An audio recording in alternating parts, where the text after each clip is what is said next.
Hey guys, welcome back. Wanted to do a video analysis here of Miguel Cabrera, one of the best hitters in the MLB, if not the best hitter in the MLB. Miguel has beautiful mechanics, and just wanted to bring or pinpoint some of the things that he does in his swing that I truly believe would help you to be a better hitter if you applied the mechanics that he does. One thing about Miguel, he's going to be very consistent when it comes to applying mechanics that the best hitters in the world do.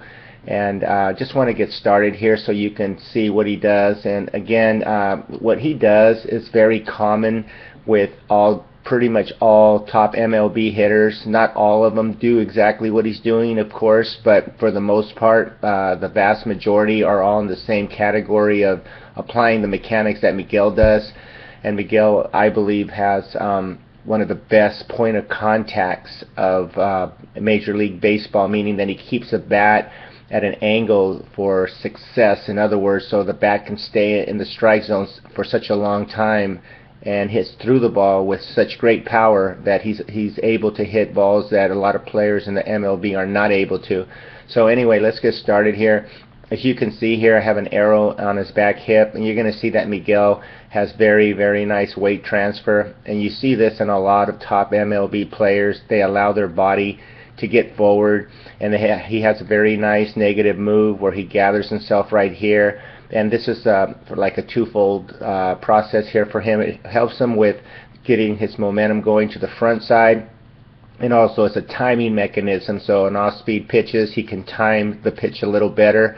So if you're not doing this and you're just pretty much staying stuck in the backside and you're not allowing your body to transfer like Miguel here, I would highly recommend for you to apply that to your mechanics. At least try it, and you're going to see that it's going to feel different at first, but in the long run it's going to benefit you very much from applying these kind of mechanics. Another thing I want to show you here that Miguel does very well, if you pay attention to his upper body, specifically in this area right in here, okay, you're going to see that as he's swinging, you're going to notice that his elbow is going to be working upward and behind him as he starts to stride, okay, and this is something that most all top MLB players do that hit with power. As you can see here, he's going to leave his hands right there by his back foot area, and it's going to remain there. But as he starts to move forward, where he transfers his weight forward, he's going to get that elbow to work up and behind him. Now pick a point right here where his elbow is, and notice how much his elbow has moved up and behind him. Okay, now another thing I want you to pay attention to, and this is important as well, is you can see the angles right now on his where his waist is and where his chest is. You're going to see that his waist and his chest is pretty much pointing to the pitcher, okay? And one thing that Miguel does very well, he gets great torque, and you can see this by as he starts to stride now. You're going to see that he's going to transfer his weight forward right here, and here he goes right here where he's pretty much is right here at toe touch right here. You're going to see that he definitely has transferred his weight. He has moved his upper body. He's torqued to the point now where his shoulder to shoulder is pointing more towards the second baseman. So you can see that there's definitely been a process here in which he applied to his swing to allow him to have more resistance, more separation, more torque, therefore having more power. So again, this is something that Miguel does very nicely, and you see this in all top MLB hitters. So if you're not doing this, again, you know, get off your chair or wherever you are when you get a bat and try doing this yourself and see if you notice that your chest is pointing more towards the second baseman if you're if you're a right-hander, and if you're a left-hander, should be pointing more towards the shortstop. Many times when I have students do this, when they get to toe touch right here, their chest is still pointing to the pitcher, so that means there's lack of resistance and torque going on with the swing. So anyway, try that yourself and see if that works for you.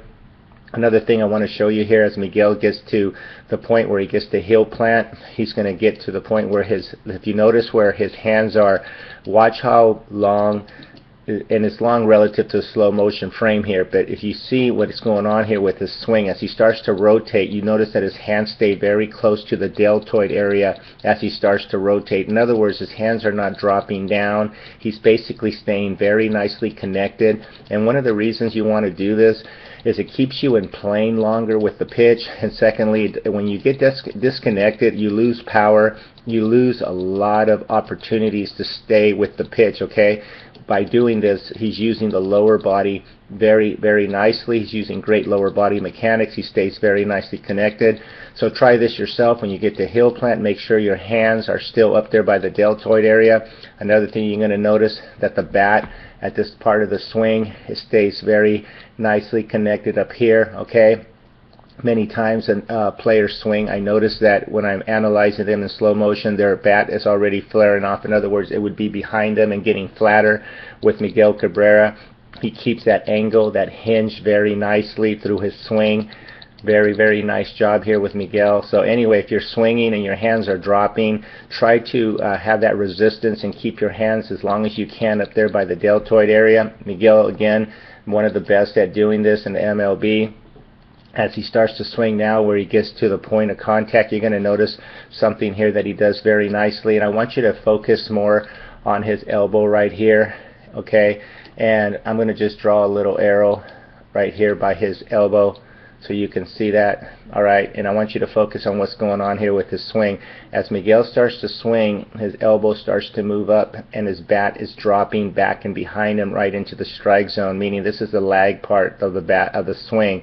And he does this very nicely right here. The elbow moves slightly up and the bat starts to loop into the strike zone, and then as he starts to move the elbow up even higher, the bat starts to work slightly upward into the ball. So you can see that he does this very beautifully.